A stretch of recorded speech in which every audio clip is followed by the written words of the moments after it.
بسم اللہ الرحمن الرحیم۔ رسول اللہ صلی اللہ علیہ وسلم جب سر مبارک رکوع سے اٹھاتے تو سمیع اللہ لمن حمدہ ربنا ولک الحمد کہہ کر چند لوگوں کے لیے دعا کرتے اور نام لے لے کر فرماتے، یا اللہ ولید بن ولید، سلمہ بن ہاشم، یاش بن ابی ربا اور تمام کمزور مسلمانوں کو کفار سے نجات دے۔ اے اللہ عز و جل، قبیلہ مضر کے لوگوں کو سختی کے ساتھ کچل دے اور ان پر ایسا قحط مسلط کر جیسا یوسف علیہ السلام کے زمانے میں آیا تھا۔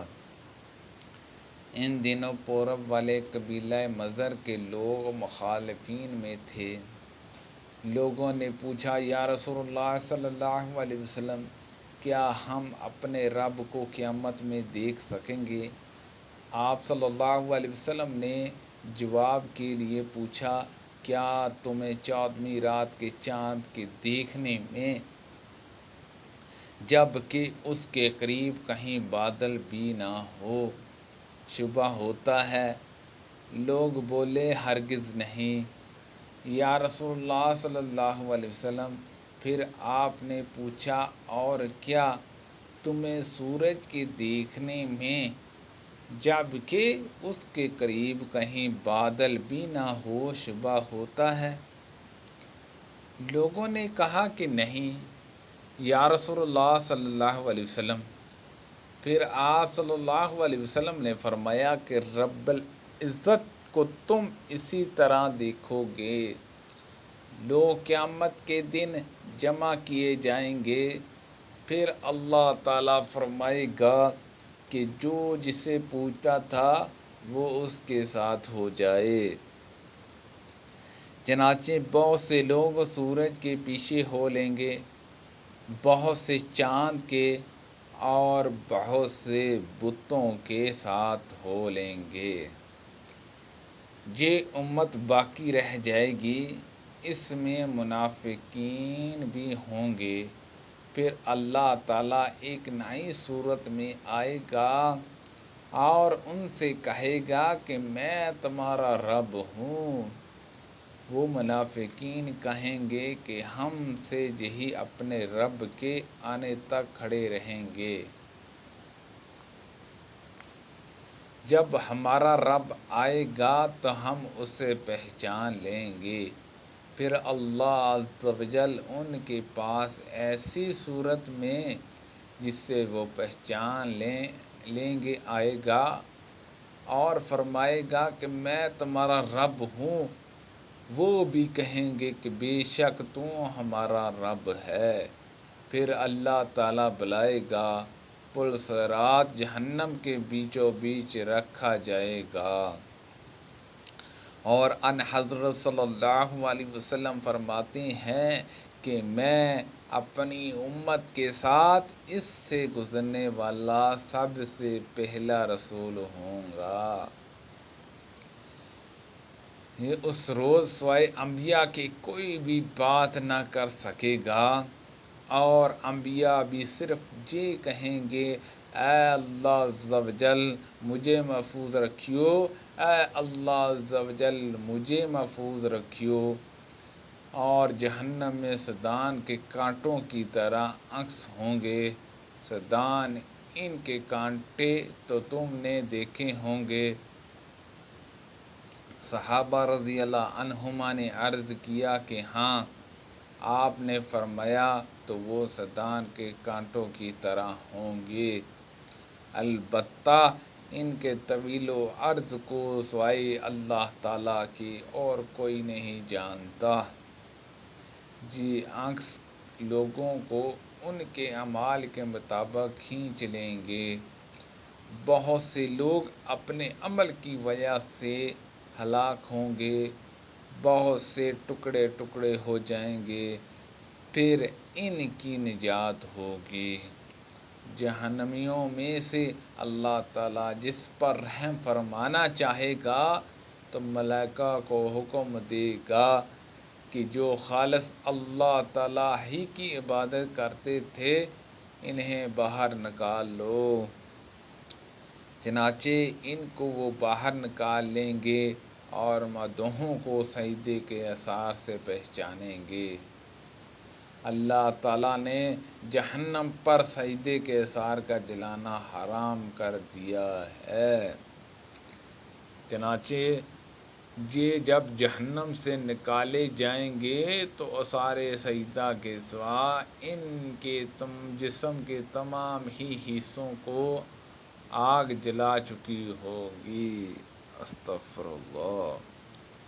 جب جہنم سے باہر ہوں گے تو بالکل جل چکے ہوں گے، اس لیے ان پر آب حیات ڈالا جائے گا جس سے وہ اسی طرح ابھر آئیں گے جیسے سیلاب کے کوڑوں کرکٹ پر سیلاب کے تمنے کے بعد سبزہ ابھر آتا ہے۔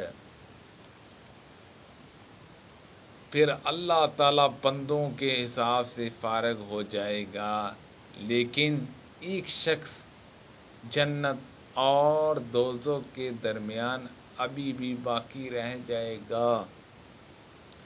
یہ جنت میں داخل ہونے والا آخری دوزخی شخص ہوگا، اس کا منہ دوزخ کی طرف ہوگا، اس لیے کہے گا کہ اے میرے رب، میرے منہ کو دوزخ کی طرف سے پھیر دے، کیونکہ اس کی بدبو مجھ کو مار ڈالتی ہے اور اس کی چمک مجھے جلا دیتی ہے۔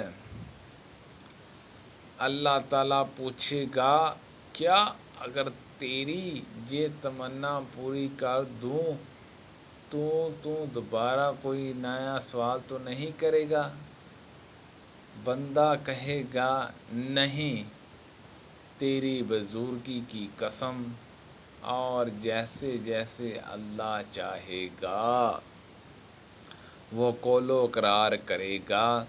آخر اللہ تعالیٰ جہنم کی طرف سے اس کا منہ پھیر دے گا۔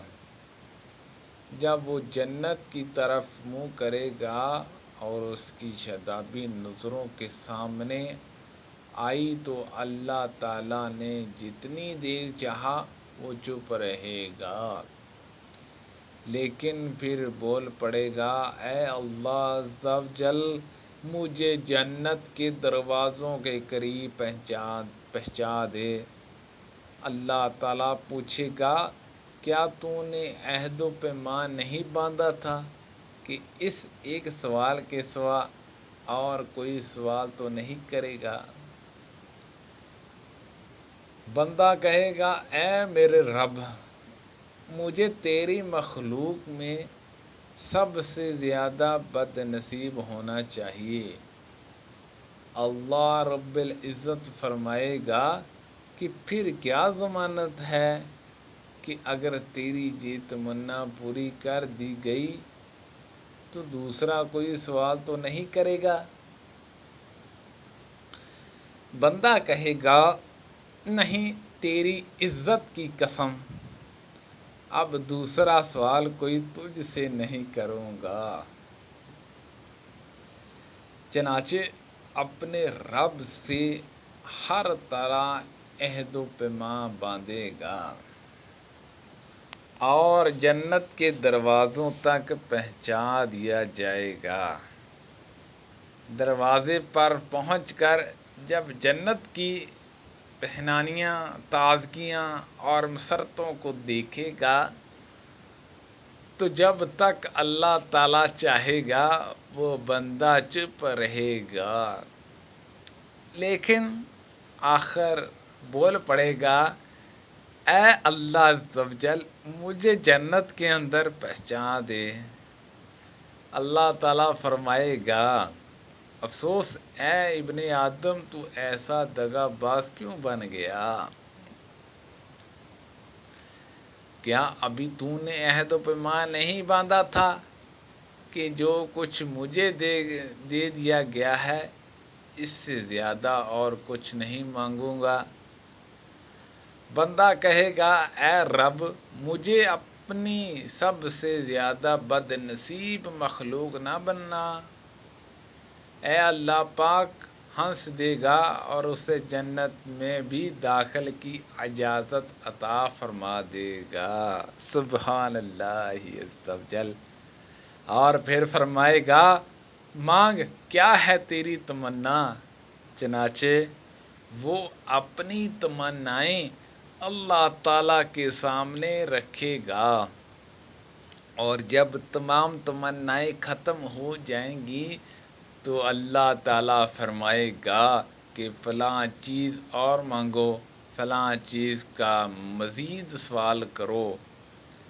خود اللہ پاک ہی یاد دہانی کرائے گا، اور جب وہ تمام تمنائیں پوری ہو جائیں گی تو فرمائے گا کہ تمہیں یہ سب اور اتنی ہی اور دی گئی ہیں۔